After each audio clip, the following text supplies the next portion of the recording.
Alright, so what's up everybody? Promised today we will pretty much go over the given loss I've taken during this week, and as promised, I'm going to start with trade recaps now.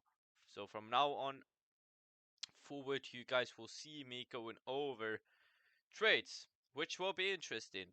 I will be fully transparent, so it will be pretty much all trades I take, and as you all pretty much know, only thing I trade, only model I trade is just a simple STA. Now, the STA does not occur pretty much so often. Like, it's a simple mechanical approach, highly probable. It has a high RR, high win rate. So with that, I don't pretty much need to take the trade that frequent because I only focus on the best possible setups. But during this week, as you all know, I thought it would be highly probable for us moving down lower for the given dollar. Now, my bias was 100% correct, as you saw, because this, right, you prior to the video, if you go back to the previous videos, I'm gonna link it. You will see that this candle had not printed, and this was exactly what overall we were what? Well, it was exactly what I was thinking would happen. Since our as well, if you go to the start of that video, you'll see me pretty much having this level right here annotated, this 109392 annotated, but you also pretty much see me having this level annotated at approximately 107600, which, wow, how could you possibly show this off? Well, I showed you all some sauce, and now here you have the rest of the levels, which I said would overall work as what?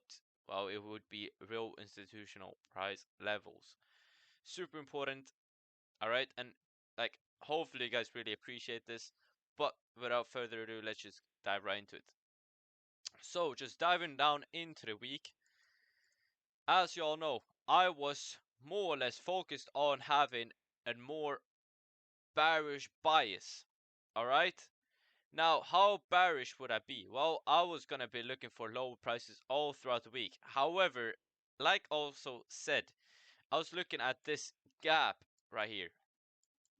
This gap, and I thought it was very suspicious because, as you all know, Tuesday, during the inauguration, it was pretty much closed, right? The market was closed, and so, or the DXY was closed. USD and the rest of the FX pair was traded.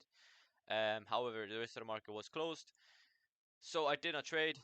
And of course, prior to that, I'm sorry, it was pretty much the Monday which was closed, but Tuesday traded normally, and then Wednesday right here we did just have a simple consolidation range, and then Friday pretty much, and Thursday and Friday which just bearish up to this level, Now, what I was trying to focus on was just a fill of this gap, and this is something I'm particularly keen on seeing next week. So I want to see and retrace up into OT, potentially taking out these equal highs. As you can see here, we have a high here, we have also a high here, but we also have more or less equal highs here, and we also still have, I would say, some buy sell liquidity left here. I don't know how far the market will reach up higher. We're gonna cover it later tomorrow when I've done my in-depth analysis. For now, at least, I'm potentially just looking for a little bit of higher prices, looking for Tuesday being high of the week, and just looking for low prices. That's some sauce for next week. Now, if we actually drop down now to the 5 minutes time frame here, during the day of Thursday, I was actually looking to trade, and as y'all already can see here, we have the Asia range here, and of course, the STA is comprised of an time-based liquidity sweep, and of course there's multiple different time-based liquidity points. I've taught you, if you go to the gold playlist, you can see all of the different time-based liquidity points. So I've taught you about the Asia range. This is the indicator I use. It's called Asia range Nico 948. But you also can see the London range liquidity here. Now, the thing I was targeting, and as you can see, pretty much I was just looking for a low sweep here, and as we did have equal highs up here, or buy side liquidity resting up here, and just an unfilled gap, which was here, I was looking for that to get filled during the news events here. Alright? So what I ended up doing, and of course we're gonna look at the euro equivalent, but this is just my analysis on the dollar, so you understand my analysis on the dollar, because this is what I looked at, etc., etc. We saw a time-based liquidity sweep right here. My initial thoughts was just turtle swooping this. However, this initial move upwards I actually missed because I didn't have any secure levels under this. What do I mean by secure levels? Well, I didn't have any IPTA alignments. You already know what IPTA alignments is. You can see we didn't have any PD arrays aligning here. We have this order block. We have or mean threshold of this order block right here. But we didn't have any other PD arrays supporting this deviation. Meaning it was not an IPTA alignment or anything of that nature. And so what I ended up seeing here instead was just this market maker buy model complete with an overall regional consolidation, low prices sweep us to turn sweep this, but we didn't have any levels like I said. Traded up higher, and then I saw a retrace down in here. Now here, I was thinking we were gonna respect this, and that's exactly what we did. And so on euro equivalents, I had my stop loss at the low, a little bit lower, uh, than the low, right? But this on a euro equivalent, that would be having the stop loss at the high. But I had my stop loss a little bit lower than the high, and I think that was my mistake. However, that ends up happening. You don't necessarily need to have your stop loss at highs and lows, and this is something I'm gonna be focusing on of course, which is something I've covered as well in the first videos where I targeted measured mitigation, which is something you guys gotta focus on real much to have real nice trail stop losses, as etc. etc. Now, saw this initial displacement towards upside. I was just entering on a euro equivalent here, and then of course put the stop loss at the break even. Got stopped out during these wicks, and of course ended up taking the first initial take profit here. Ended up going to what my level. All right, it ended up going to my level right here at the 108.500 or 507. And as you can see, that's a higher time frame level, which I showed you last week. You can actually go back and watch that video and link it here again, so you guys pretty much don't think I'm lying or anything. Then we pretty much from that level traded down lower and ended up being the high of the day. Ended up trading lower all throughout the week. Now, why I did not trade on Friday, it's just simply a selling spooling program, right? And as soon as you see an H range looking like this, in the HR range Nico 948, that pretty much is an equivalent towards a spooling program. Now let's just move to Euro USD. So looking at Euro USD here, simple. We're at the Thursday here. I was overall looking for a low, getting printed here on the Euro, and that's exactly what I covered in the other videos as well. So as you can see, here, I was just looking for a low, get a sell in at this given low. I actually have called this level out as well, called out all of these given levels, and you'll see pretty much we started here, ended here, and of course all of these levels pretty much got used somehow.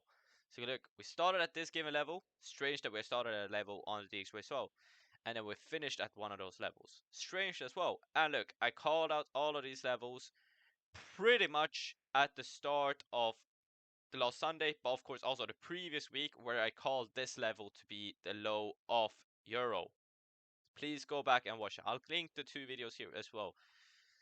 And of course the overall in-depth analysis is dropping for you guys tomorrow, so stay tuned. It's dropping this Sunday. Now just simply going into the data here so you can see how the levels pretty much got used. You can see right here, traded from this level, consolidated around this level. Here was where I looked for a sweep. We did not see a sweep here, but if you actually were and using the DXY, which I highly recommend you guys doing, you will see that we actually swept the DXY equivalent to the sell side liquidity here, the buy side liquidity on the DXY, then traded up higher. So you could have easily used that. That's why we left this overall. Now, do I think we'll come back to this?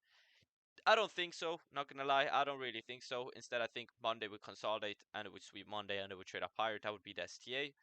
Now, as you can see here, we didn't have any STA except for the Thursday, which is the thing I'm gonna cover here. So I'm gonna cover pretty much the Thursday. I was looking for low price to this level here.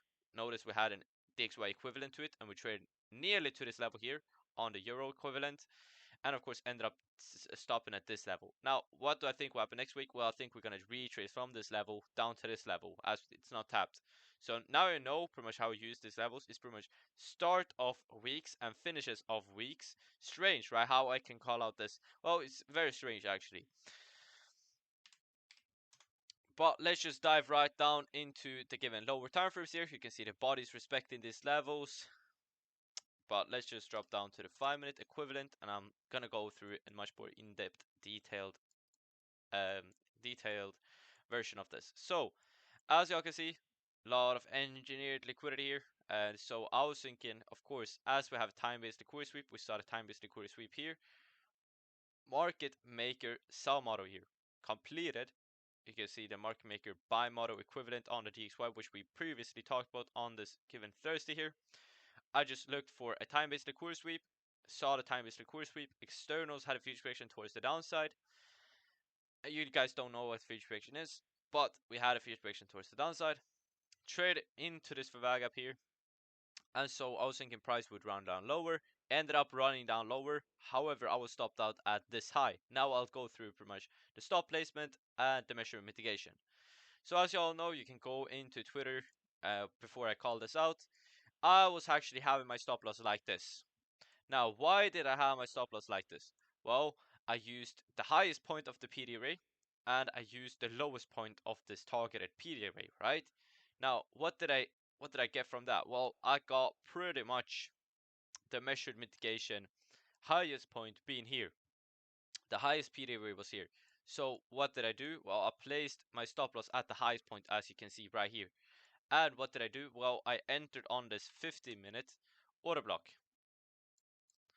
So I entered right around, you can see the 50-minute order block here, which of course ended up not getting respected. Instead, we went to this Favag gap before dropping down lower. But you can see the 50-minute was here, 50-minute order block. I was thinking that would get respected. Of course, my stop loss was like this, like maybe a little bit more lower, but I was just lost out by the tick, and then ended up going all the way down, more or less to the level. I would have it like this. Like this was my final take profit. You can see it on Twitter, because I was thinking it would go down to this level and then reverse. But I would also, of course, take a partial here either way. So either way, I would have been out before the news, like at least half out before the news. So it would have ended up being an 12746 RR. And of course, that pretty much ended up now being, as I also trailed the stop loss once we had here, so ended up being like an 1 to or 0.5 percent loss. So it ended up being a 0.5% loss. You can also see this trade if you all go to trades I take P&L, which I highly recommend. You can follow all my trades there, fully transparent, etc, etc.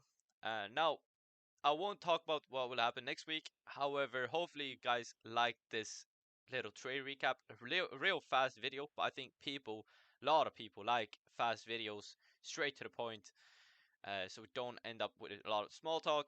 Now, second thing, pretty much we will have an overall call tomorrow of an in-depth analysis. That will be a little bit longer, but hopefully you guys really appreciate these smaller videos. Thank you all so much, and see you all. Bye.